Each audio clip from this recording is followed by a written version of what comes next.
Increasingly, China's been mentioned as the price maker rather than the price taker, particularly in commodities markets.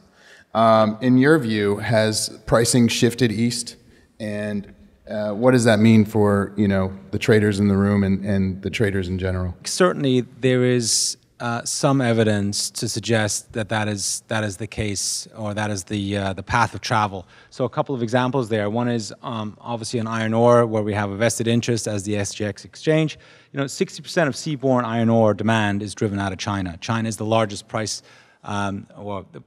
largest producer and consumer of iron ore in the world, and you can essentially make the case that if GDP growth rates in China continue to be higher than in lots of the other Western economies, that over time it's just going to be a force of nature to assume that other commodity pricing and activities are going to be centered more towards China and Asia than in the West. So I think it's a question of time, and I think in certain instances like iron ore, it's already the case.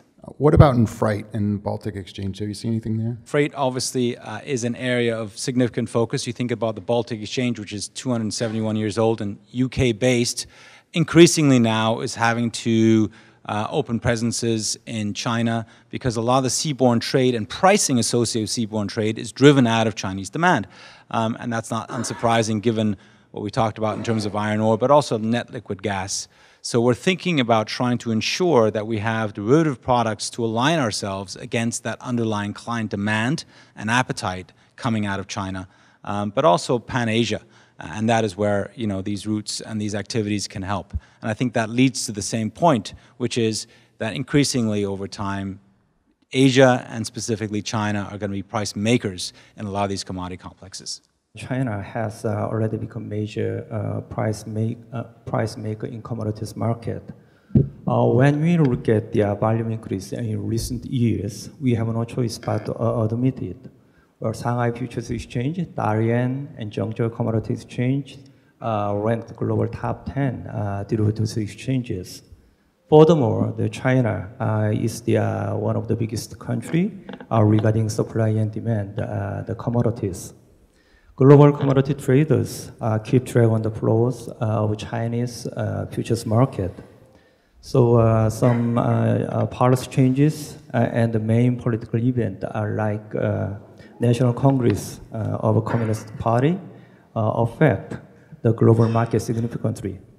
However, the power of Chinese market as a price maker could be restricted if the level of the globalization continued to be delayed, including a limitation of foreign capital inflow and the statistics distortion. For traders, I think they could have more opportunities in such a volatile market as massive amount of money comes in.